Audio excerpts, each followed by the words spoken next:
And the captain of that ship, Luka Doncic, has always been able to cook on teams, manipulating centers off the pick and roll, either to make the pass or hit them up in the post game with a floater or two, or even be on the lookout for the corner shooter.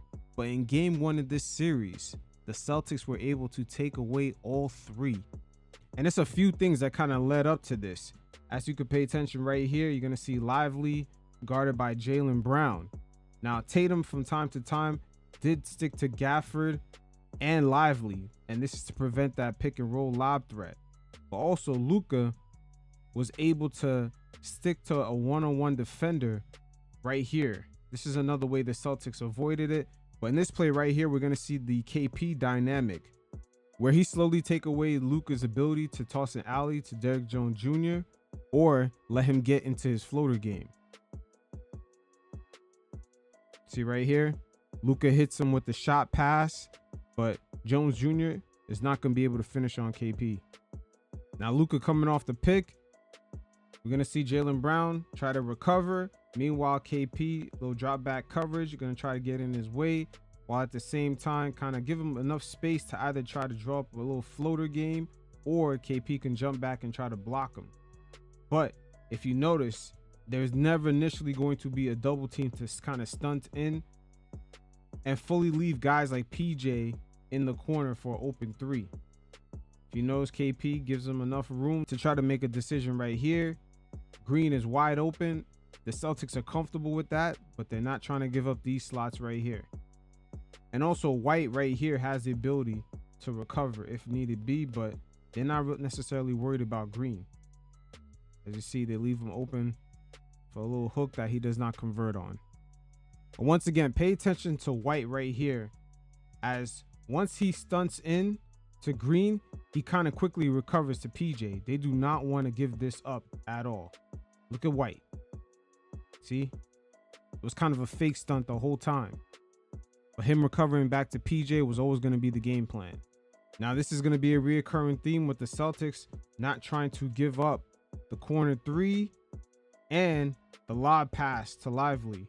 As we see KP right here, his job is just to be a deterrent at the moment, while White helps out with Luka, but he's going to get back and make sure Lively is not going to get this lob pass. Meanwhile, while White stunts in just a little bit, Horford is going to make his rotation to the corner.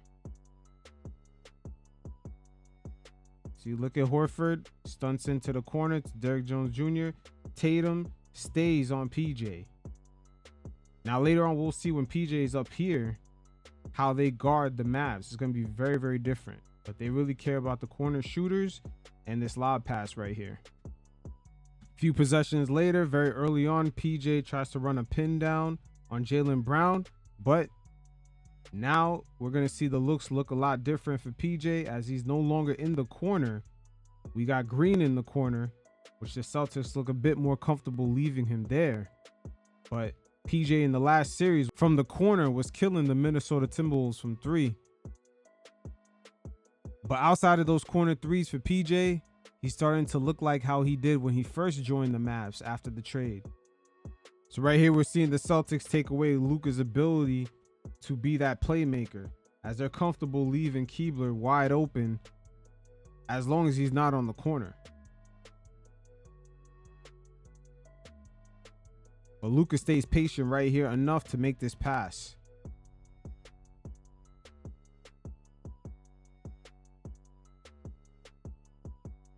Now, interesting play off this inbound right here. Look at Luka. He looks at Lively. I know Luka's pissed right here because Lively, he has Horford. This is what Luka wants. Luka wants to pick right here so the Celtics could begin to sort of set a double team when he comes off that pick, so he could start hitting his corner shooters or just whoever is open. But the Celtics have accounted to that, as they have no problem leaving Horford one-on-one out here with Luka. And I think this is something that catches the Mavs off guard in game 1. But I think Luka, pivot for him in game 2 will be him being more assertive and just more aggressive. Because things like this, it doesn't necessarily bother him to score, but I think he might have looked to get other guys involved a little bit too much. But the Celtics right here, without that double, there's less guys open, and Luka really has to look for his ability to score. As right here, Lively messes it up, but there's no lob pass threat. There's no corner threes. There's no corner shooters. And it's looking like the Celtics are leaving Luka with no choice but to just go ahead and do him.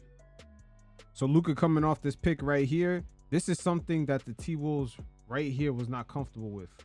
Leaving Gobert one-on-one with Luka in that series. But with KP here now, the Celtics, as we're going to see Jaylen Brown back off, they're not allowing Luka to be that playmaker to get other guys going.